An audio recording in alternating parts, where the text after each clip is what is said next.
So we have a variety of people with different perspectives on the esports space now. I'm going to talk a little bit about some of the issues.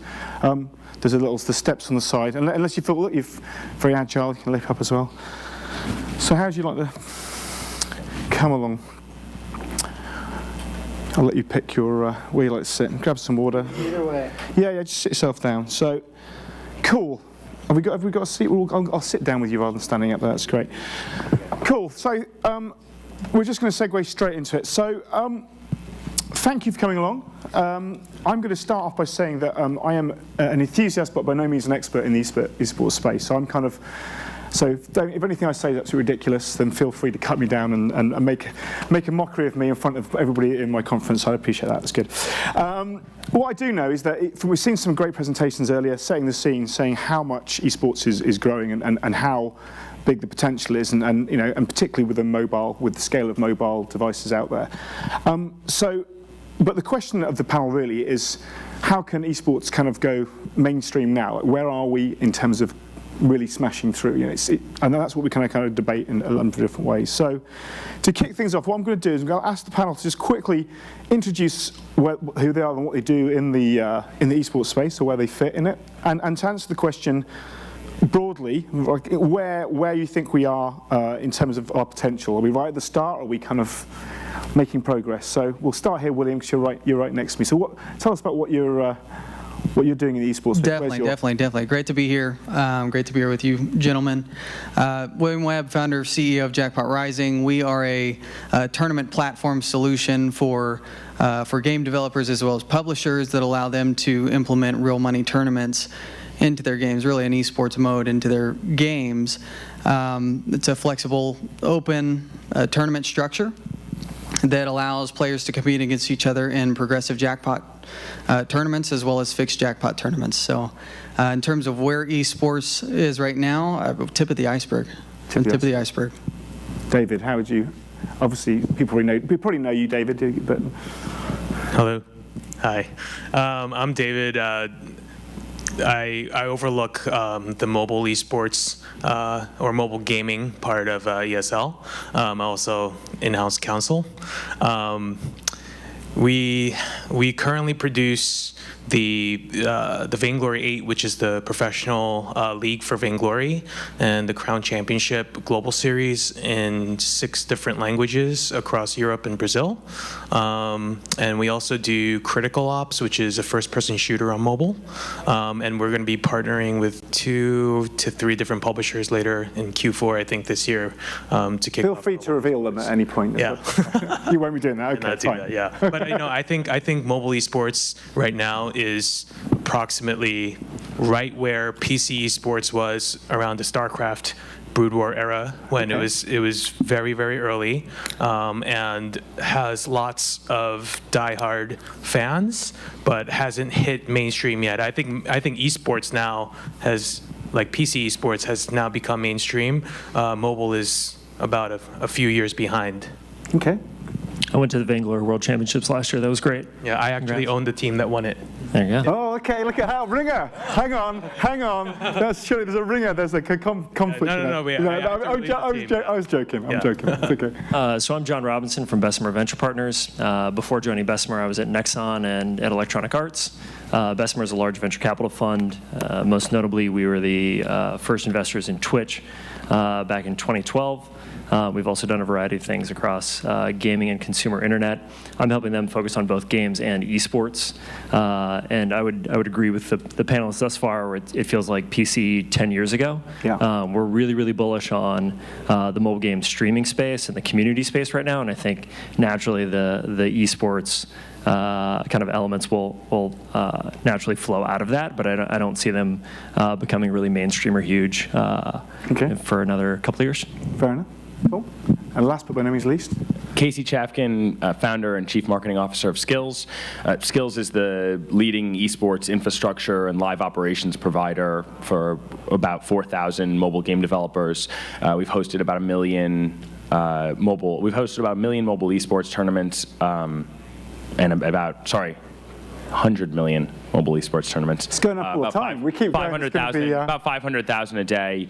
I think we're kind of huge believers in esports as a landscape looking a lot like physical sports in the broader ecosystem, which is to say there are many sports being played concurrently. Some of them are very large and very popular, and then other ones are smaller and played more recreationally. I think when I think about where esports is today relative to where it will be, I think there's an easy exercise that you can do to benchmark that, and that is you can do this with your friends or your family or your Uber driver, and you can ask them if they play sports. And almost invariably, everyone will tell you that they have some relationship to sports. They'll say, like, I golf on the weekends, or I bowl with my kids, or I go jogging in the mornings. Or they'll just say, I don't, but I like watching the Giants or the Warriors or something like that. They'll tell you they have this relationship with sports. And then if you ask them if they play esports or they participate in esports in any way, they'll look at you like you're insane. And so you can try this, you can replicate this experiment, but long term I think that you'll get the same reaction to the question about esports that you do about physical sports today. And so that kind of gives you a sense of at least where I think it's going. Can I just challenge whether bowling is okay? I won't get into whether bowling is a sport or not. That's fair enough. We can move on. We can move on from there. I think if you kind of answered a little bit of the second question I wanted to ask, which is relation to kind of framing the question we're talking about here. What would mainstream? We're talking about this being a mainstream thing. What would mainstream success look like for mobile esports as a whole? We had some interesting research earlier talking about how amongst millennials, they had a stronger relationship with esports potentially than they did with, or young 21 to 30 year old men, I think it was, than with maybe sports, or in terms of the time they spent consuming it. So what does mainstream success look like? When are we going to know we've hit a mainstream thing? It's a tough one.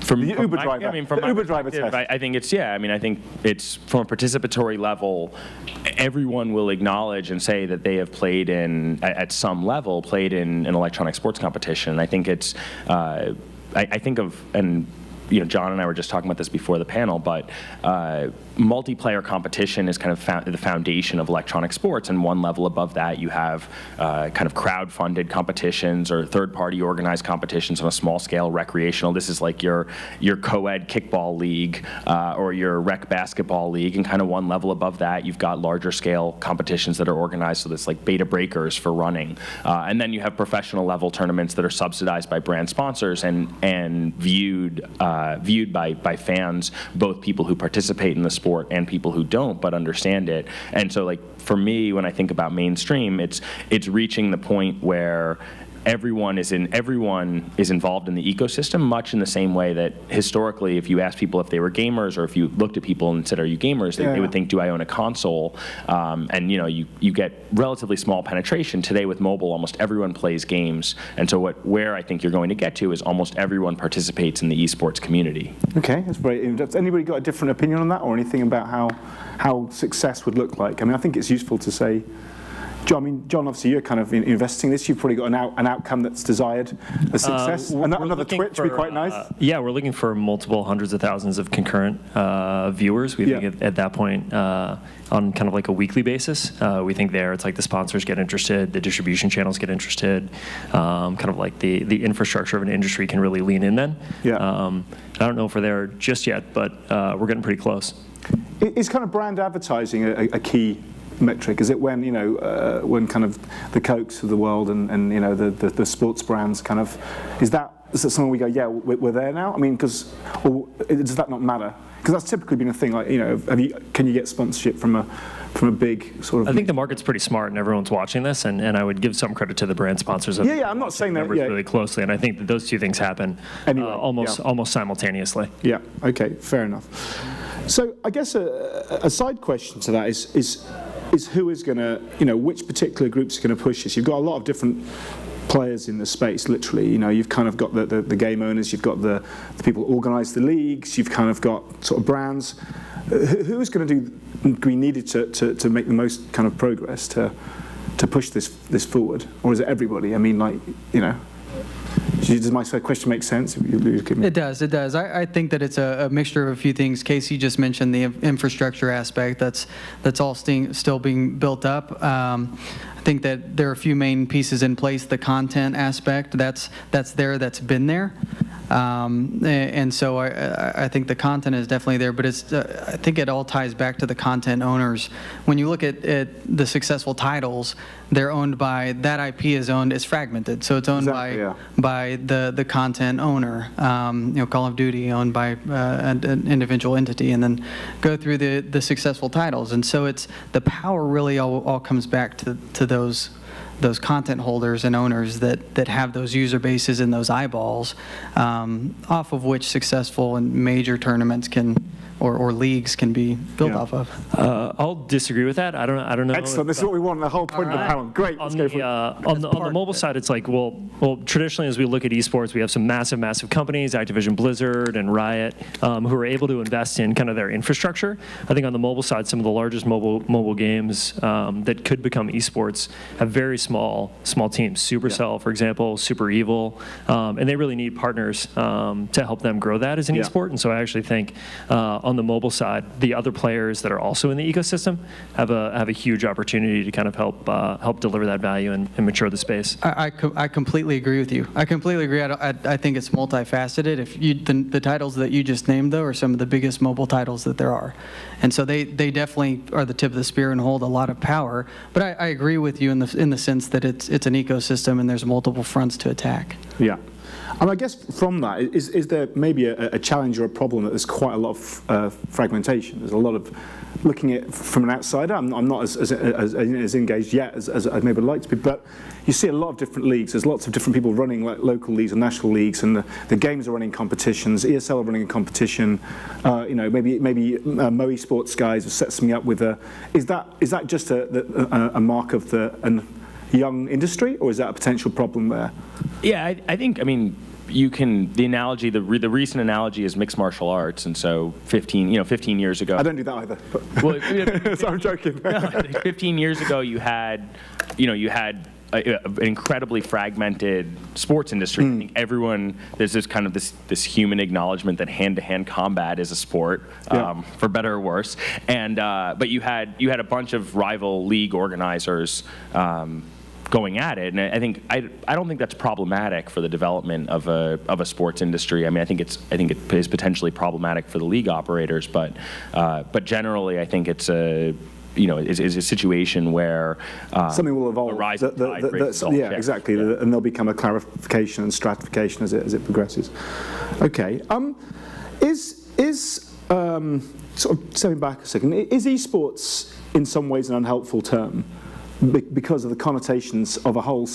People understand sports, so they come in with expectations that esports is going to be like sports, but with games, when in fact there are similarities, but also a lot of differences. And we also have under esports competitive, skills and rising competitive gaming elements, which maybe aren't the same as having a tournament.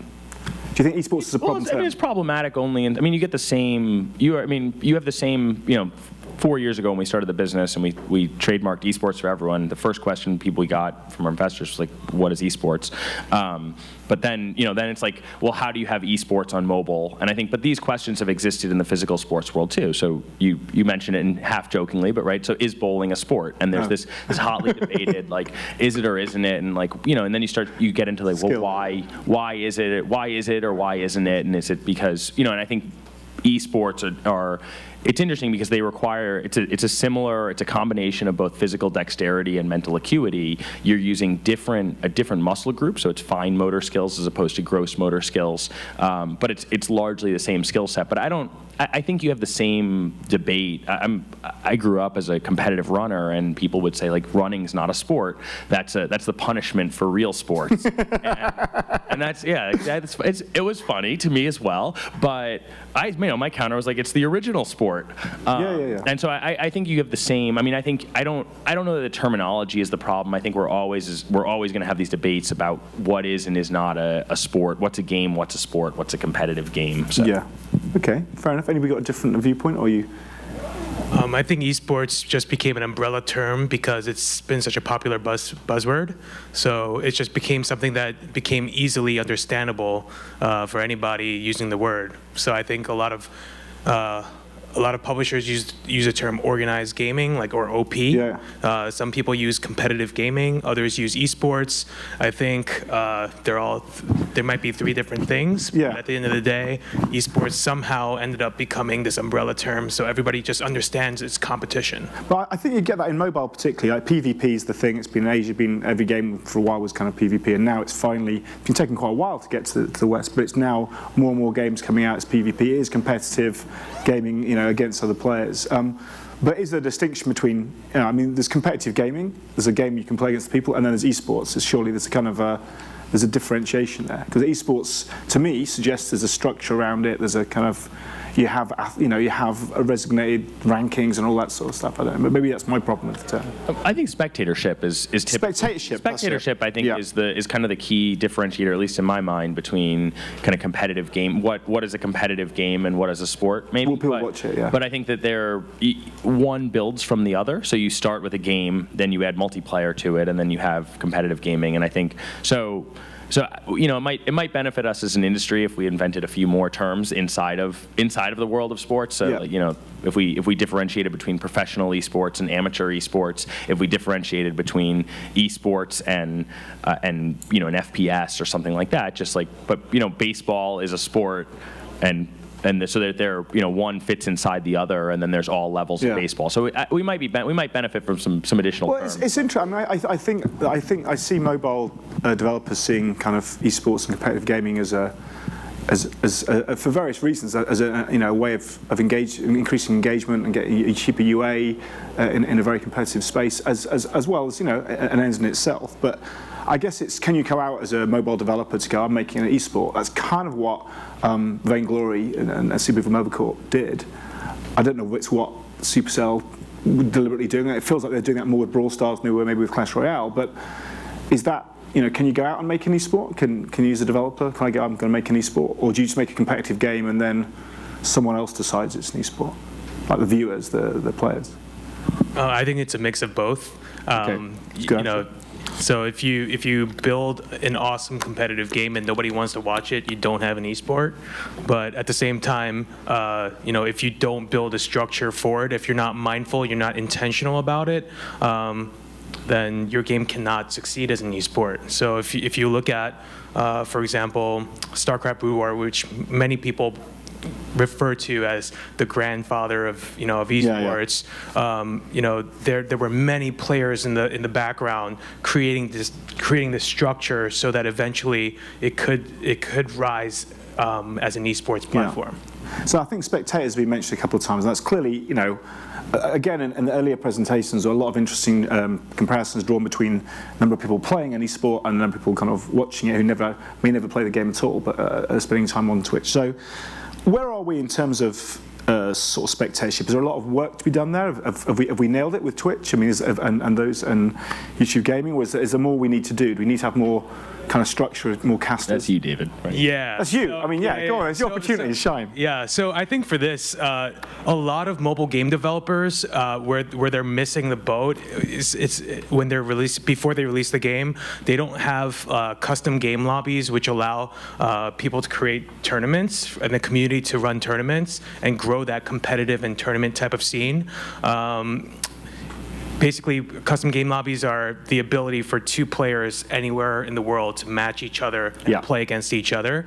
Another thing is a spectator client. So if there's a match, the ability to watch the match. So if you're familiar with a Hearthstone or a Clash Royale, they all have spectator modes. I think when mobile developers get more intentional about creating the competitive foundation of their game, I think we'll see a lot more mobile esports titles take off. Yeah. I think that's exactly right, and there's a huge opportunity. I mean, even in the mature games that we think of as sports today. So you think of Counter-Strike, which is considered by most people one of the kind of like a pillar of esports, and spectatorship today is kind of you have two teams playing against each other, and their broadcast is like a rotating heads-up display, and that's like kind of like watching an NFL broadcast where all the players are wearing GoPros, and you cycle from like the quarterback to the running back to the linebacker, and like at least for me, even as someone who's played casually, I have a really hard time knowing what's going on, and that makes it, I think, really difficult for people who haven't played the game to play the game. And the great thing about software,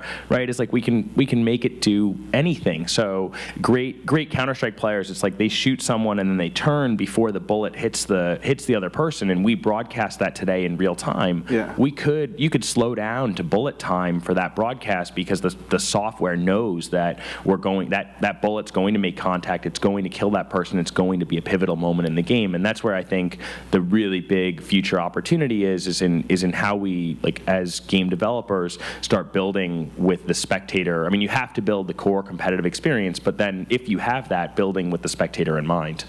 I saw some interesting technology. I can't remember the name of it for the life of me. I was trying to think about it earlier, where it was a kind of YouTube kind of an extra layer on YouTube or Twitch, I guess, and it allowed the viewer to kind of control a certain number of things, because obviously the feed is kind of a data feed, and they could almost choose the camera, they could kind of choose to annotate what was going on, because they had a different kind of engagement than you could have with, like, sports. So that's kind of, it seemed really interesting potential there. From an investment perspective, I mean, clearly Twitch was a good investment. Well done. that was. So you missed I think you missed the comment earlier when it was Bill was saying who thought Twitch was worth this sort of money kind of 4 years ago, and clearly you were the guys that did. But my colleagues, not me. Thank well, okay, but fine, you can take it. It's fine. But who?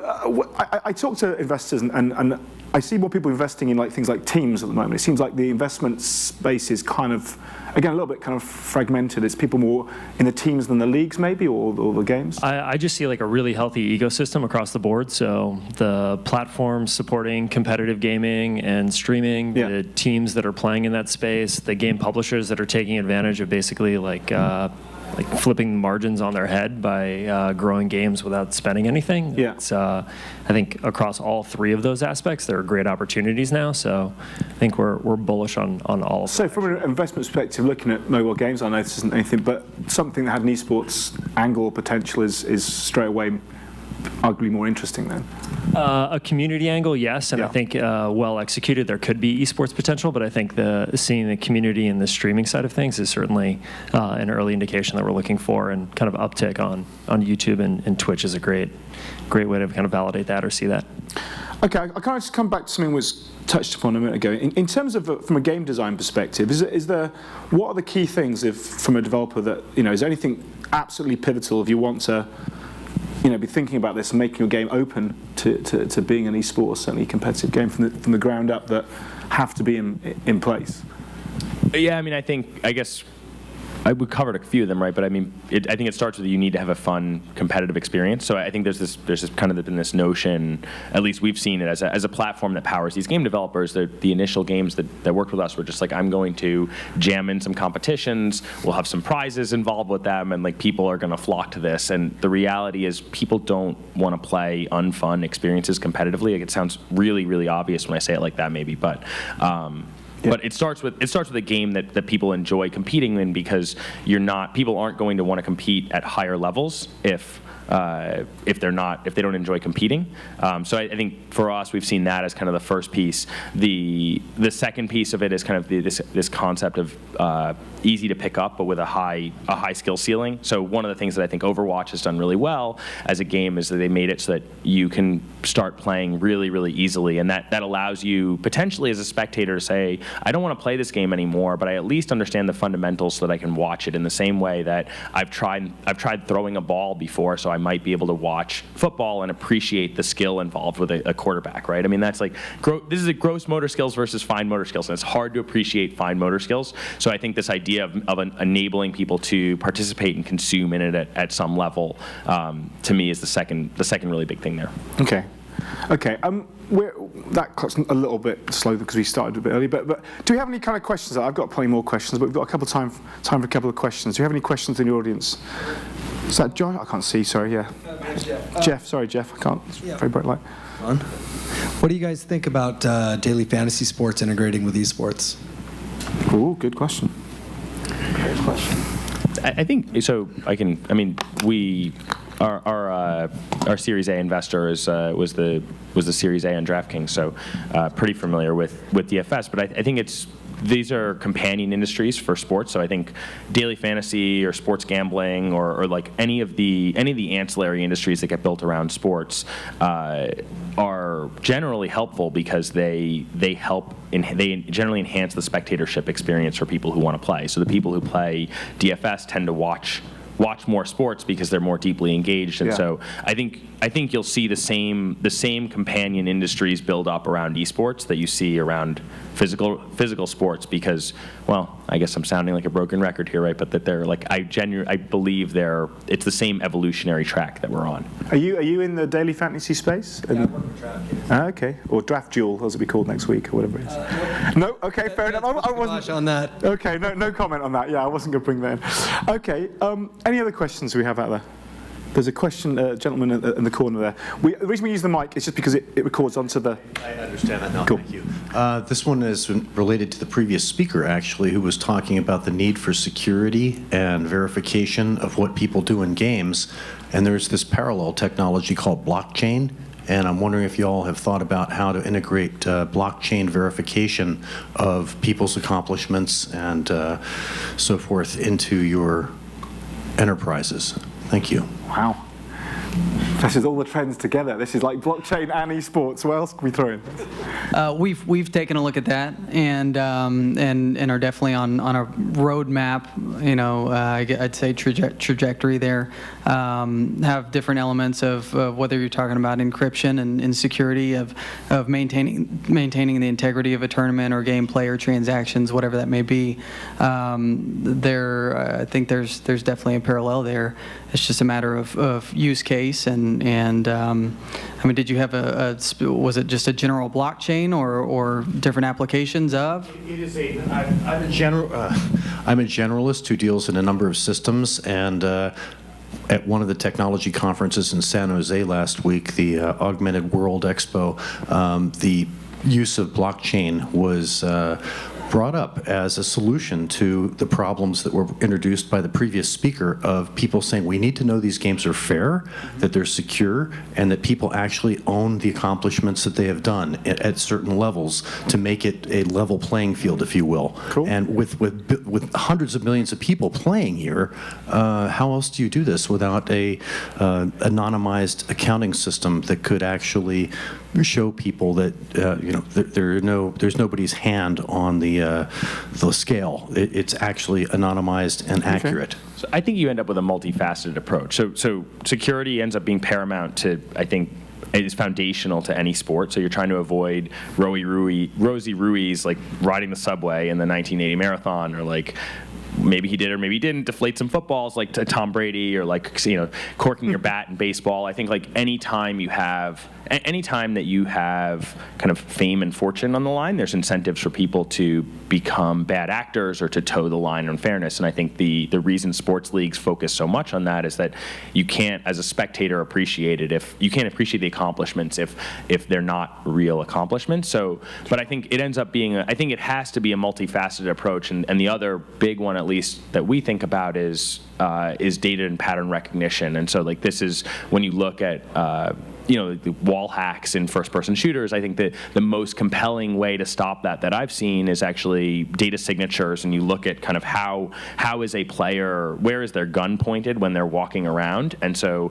what you see is that people who have soldered their video cards that their walls are invisible in first-person shooters, they tend to be looking at the person they're going to shoot even when there's something that should be translucent in front of them, and so I think there's like I think big data is another way that you can attack that problem, but that again is kind of incumbent on capturing the right data points. Okay, we've got time for one final question, if there is one, or we will. Okay, I'll give you one very quick prediction. Where are we going to be in what's going to happen next year? Where are we going to be in a year or 2 years' time? Is mobile going to be bigger than regular esports? Is it going to be I've caught up? I don't know. That's a big prediction. I think I take that as. I don't know. I was giving you an option. I was making it easy for you, wasn't I? Maybe I'm wrong, but I think mobile is the most popular gaming platform in history, and so it kind of stands to reason in my mind that the competitive mobile gaming and competitive esports are going to be larger on mobile than they will be on PC and console. But mobile is, I just think of it as an extension of PC. It's not. They're not competing. They're merging. Okay. I'll say in 3 years, Supercell is going to have the most popular esports title across all platforms. Cool. That's good because they could do a bit of success. I think it's about time for them. Yeah. No pressure. Yeah, I think it'll grow immensely in the next year. I don't know if it's going to overtake PC. Okay, fair enough. I think that in the opening, a lot of panelists we agreed that mobile is a little bit obviously behind. It reminds everyone of where PC was years ago, yep. But the rate of growth is going to be faster. Technological advances, hardware advances, scalability. It's just fabulous. Okay, that's good. Time to jump in. So, can I have a big round of applause, please, for my awesome panel? Thank you very much. You may.